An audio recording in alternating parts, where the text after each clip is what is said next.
Tonight, the massive protests against the Trump administration. Hundreds of thousands of people taking to the streets from small towns to big cities to voice their frustration with the White House. Crowds joining the No Kings movement. We're live on the ground with our team, fanning out coast to coast what people are saying motivated them to come out. President Trump posting new video of a U.S. strike in the Caribbean as we go one-on-one with Maria Corina Machado, Venezuela's opposition leader who just won the Nobel Peace Prize. What she says is happening inside Venezuela as the regime faces growing pressure from the U.S. The escalating dispute over the opening of a critical entry point for aid into Gaza as Israel pushes Hamas to hand over the bodies of hostages. An NBC News exclusive, Ukrainian President Zelensky with our Kristen Welker. What he did not get from his high-stakes meeting with President Trump and why he's still holding out hope. George Santos, now a free man after President Trump commuted his sentence. The behind-the-scenes effort to get his release and reaction from his alleged victims. Panic in the sky. A fire breaking out mid-flight. The overhead compartment bursting into flames. But how did it start? And there's good news tonight about a massive show of support for this young man and an extra dose of kindness when he needed it the most. This is NBC Nightly News with Jose Diaz-Balart. Good evening. Massive groups of protesters gathered in cities and towns across the country today, part of a day of so-called No Kings demonstrations protesting the Trump administration. Organizers behind the No Kings movement say it's about democracy versus dictatorship. Today, protests happened against the background of the ongoing government shutdown. The Trump administration and some Republicans warned the demonstrations could be unsafe, even placing the National Guard on standby in some states. But the gatherings, which in some cities included several thousand people, remained largely peaceful. Adrian Broadus leads us off tonight from Chicago, a city that's pushed back hard against some of the administration's latest efforts.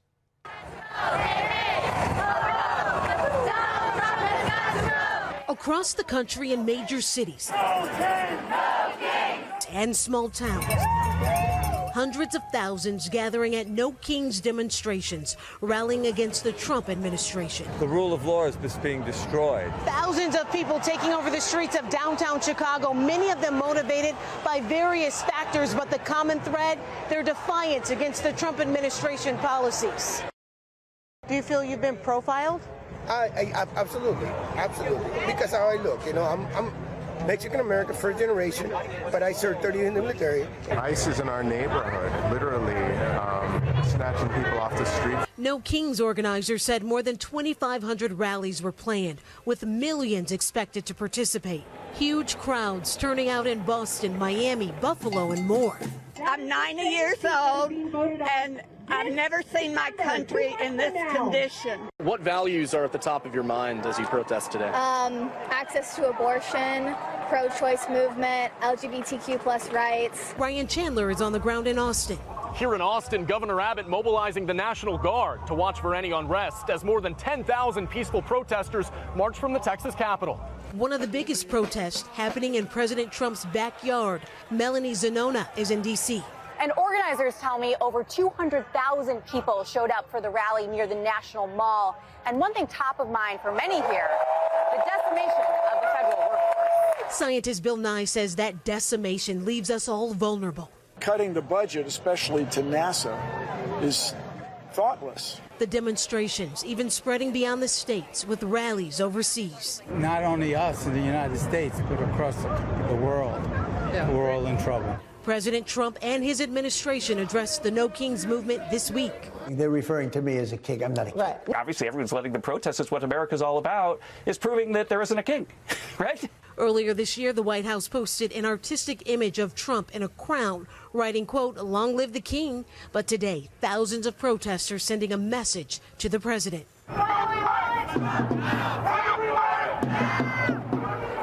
Adrian joins me now. Adrian, there had been warnings from some Republicans that these protests could turn violent. What did you see today? Jose, across the country, we saw large crowds, few incidents. Here in Chicago, protesters marched to Trump Tower, which is behind me. Police are still compiling data to determine how many people participated, but so far, no reported arrests. And in New York City, the NYPD says more than 100,000 people showed up, and the police there say they made 0 protest-related arrests. Jose? Adrian brought us in Chicago tonight. Thank you. President Trump posted new video of a U.S. attack this week on a vessel in the Caribbean that he says was on a mission to smuggle illegal narcotics into the U.S. Yamiche Alcindor joins me from the White House. And Yamiche, we're learning more about the 2 survivors of that strike. Certainly. Today, President Trump said that the United States is repatriating 2 alleged drug traffickers to Colombia and Ecuador after U.S. military forces attacked their vessel in the Caribbean on Thursday. And tonight, the president of Colombia said one of the alleged traffickers is now in Colombian custody and that he would be processed in accordance with the laws. President Trump also shared video of the strike on the submarine that he says was carrying a large amount of fentanyl. He said the attack killed 2 people on board the vessel while 2 others survived. This was at least the 5th strike the Trump administration has carried out in international waters against alleged drug traffickers. Critics have argued the strikes are illegal and circumvent due process laws, but President Trump has vowed to continue them. Jose? Yamiche Alcindor at the White House, thank you. Those strikes are part of a growing pressure campaign against the Maduro regime by the White House. I spoke with Venezuela's main opposition leader, Maria Corina Machado, who just received the Nobel Peace Prize, about those military operations and Venezuela's future. What is your reaction to the Trump administration's policy of striking vessels reportedly leaving Venezuela instead of intercepting them? Well, I am not going to get involved into an operation and a decision of the President of the United States to defend their own national security. What we have said and we have demanded for years is that the international community help the Venezuelan people by cutting the flows of criminal money that is used by Maduro for corruption, for repression, persecution, and also to amplify its criminal activities. This, as President Trump confirmed he has authorized the CIA to operate inside Venezuela. What do you make of that? Well, once again, I cannot speculate. President Trump has made decisions regarding the dismantling of a narco-terrorist structure. And I want to insist on this. It was Maduro who declared the war on us. It is on Maduro to stop this war by moving out and facilitating a transition to democracy. We do need the help of other countries and the leadership of President Trump to stop this war, because it is about saving millions of lives. How can Venezuela emerge from this? Venezuela is the most cohesive society. Even though our country has been destroyed, our institutions, our private sector, families separated, 86% of Venezuelans live in poverty. Imagine that, Jose. The country that has the largest oil reserves in the world. But we are ready to put our country back on our feet and to turn Venezuela from the criminal hub of the Americas into the energy hub of the Americas. And you will see millions of our migrants finally coming back home. And as soon as Maduro goes and this regime goes, we will fight for democracy in Cuba and in Nicaragua. And for the first time in history, we will have the Americas free of communism, dictatorship, and narco-terrorism. And yet, as you and I speak, you are in hiding in your country. Your family has been forced to leave. Many of your supporters are in political prison. Others have been forcibly disappeared.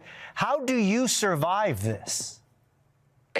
It has been very, very difficult. I have spent 14 months in isolation without seeing anyone, hugging, touching anyone. These are hours of terror in Venezuela, but also hours of courage and light. But I am so hopeful and so convinced because, this new hope, this new energy, this new enthusiasm has been growing in our country, and we are prepared. And you will see when the day comes millions of Venezuelans coming to the streets to celebrate and to work really hard to rebuild a proud and prosperous nation.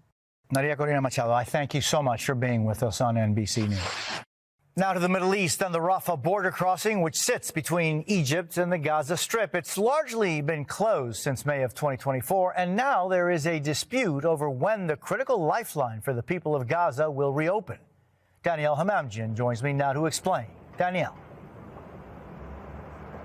Jose, as part of the ceasefire deal, Israel was supposed to reopen the Rafah border earlier this week, but that didn't happen. The reason? It said Hamas had failed to return the bodies of all the dead hostages. Now, today, conflicting reports. The Palestinian embassy in Egypt announced the border would reopen on Monday, but shortly after, Benjamin Netanyahu's office said it would remain closed until further notice. There are still 18 dead hostages left in Gaza, with more handed over tonight and awaiting identification.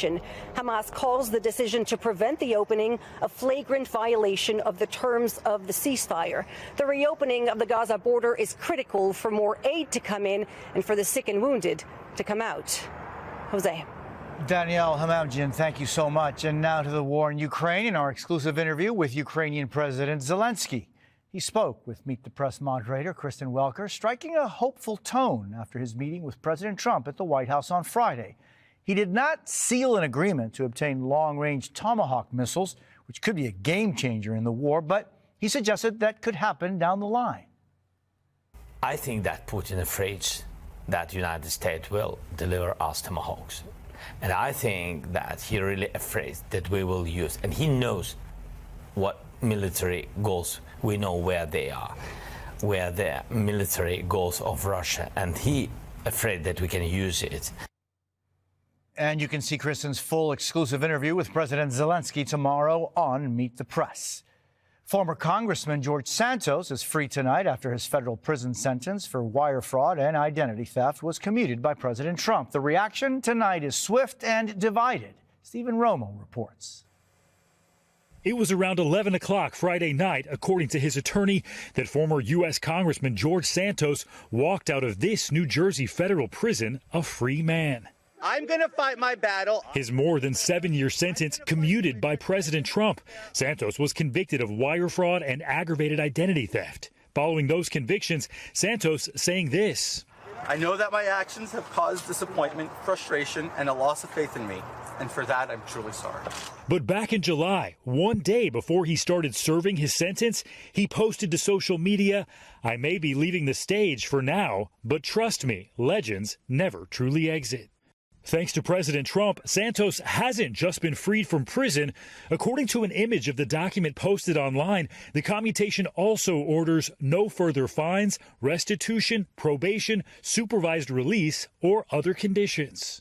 As part of his punishment, Santos had been ordered to pay more than $370,000 in restitution to his victims. Navy veteran Richard Osthoff says Santos refused to hand money over to him raised online for his dog's surgery. Allegations Santos has denied and that were not part of his federal convictions.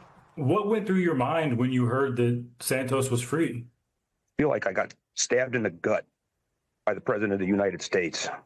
Georgia Congresswoman Marjorie Taylor Greene, who served with Santos in the House, celebrating the release, which she lobbied President Trump for. Greene posting, I believe in second chances because we are all sinners. There are no exceptions. Tonight, his attorney saying Santos is with his family, decompressing and getting reacquainted. Stephen Romo, NBC News, New York. Still ahead tonight, chaos in the middle of a flight as a fire breaks out on board. Take a look at that. Plus Taylor Swift's life-changing donation for a young fan with cancer.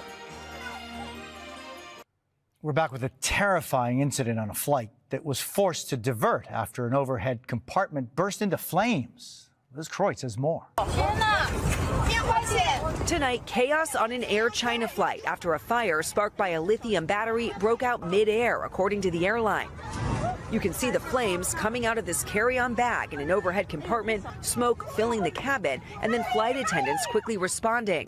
The flight from Hangzhou, China to Seoul Saturday was diverted to Shanghai. Air China saying in a statement the battery spontaneously combusted, adding that no one was injured. This just the latest terrifying battery fire on airplanes. In January, a portable power bank was believed to have started the fire that engulfed this Air Busan plane and injured 7 people. And look at this video from 2023. Flight crew poured water on a carry-on backpack after a battery caught fire while boarding. Experts say lithium-ion batteries can overheat and go into what's called thermal runaway. It's why the FAA doesn't allow them in checked luggage, and why Southwest recently became the first U.S. airline to require passengers keep power banks and portable charging devices in plain sight while in use during a flight. Do you think we're going to be seeing more restrictions on lithium-ion batteries moving forward? I hope so. We're seeing some of the overseas carriers say you cannot use these charging banks on the airplane. I think that may very well find its way into the U.S. And experts say that cheaply made devices, like often ones that are handed out for free, or devices that have been dropped or damaged, are most at risk of igniting. Jose? Liz Schroitz, thank you. Back now with an alarming scene at the University of Cincinnati after a balcony collapse hurt at least 10 people in an off-campus housing complex. Officials say most were minor injuries, but one person is critically injured. Most of the victims are believed to be students. Pretty incredible news from Taylor Swift tonight after she quietly donated $100,000 to the parents of a 2-year-old girl named Lila who's battling stage 4 cancer. Lila's mom has been sharing their story on social media and posted this video of her daughter watching one of Swift's music videos before the donation was made. Swift wrote that she's sending a hug to her friend Lila when she made that donation. And Lila's a pretty big fan, too. When we come back, there's good news tonight about a ride to remember and the act of kindness this young man got when he needed it most.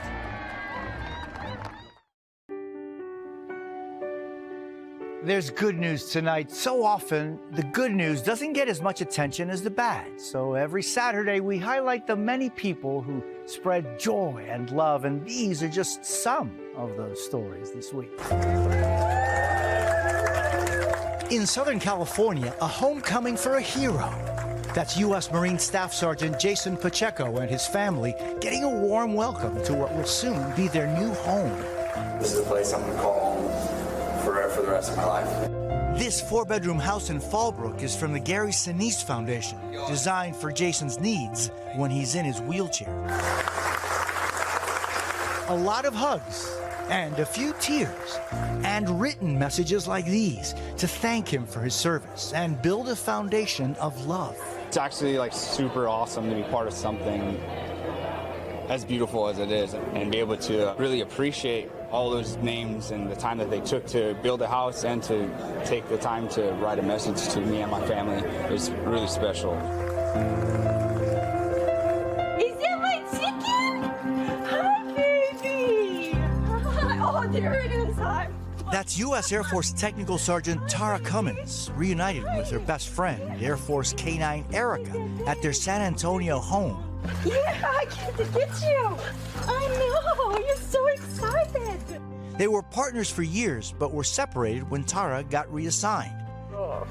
But when Erica was retired, Tara reached out to the American Humane Society to adopt her.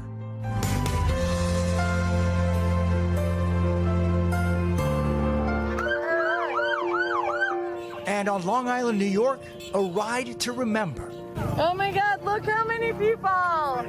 More than 100 teen riders showing up to support 15-year-old Tyler Roche Tilden after he was bullied and needed an extra boost of kindness. New York, Long Island, be exact. Oh, that's a fact, y'all already know. That's when Darnell Myers, a longtime rider with an online following, brought him all these new friends.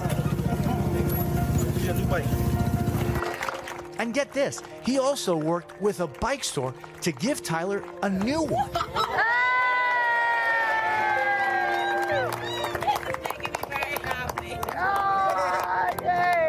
How you feel about your bike? Very good. Getting used to it. For his mom, Gina Moscato, that moment meant the world. Gina, tell me a little bit about what it was like to see all these people showing solidarity and love for this extraordinary young man. It just felt like I was in a dream or in like a movie. Like, this stuff doesn't happen in everyday life. To see him smiling and excited and so happy in the moment, it was amazing. A reminder that kindness can go a long way. It might not be easy to do the right thing and be kind, but you can do it and it's worth it. It's a real superpower. That's NBC Nightly News for this Saturday. Hallie Jackson will be here tomorrow night. I'm Jose Diaz-Balart. Thank you for the privilege of your time, and good night.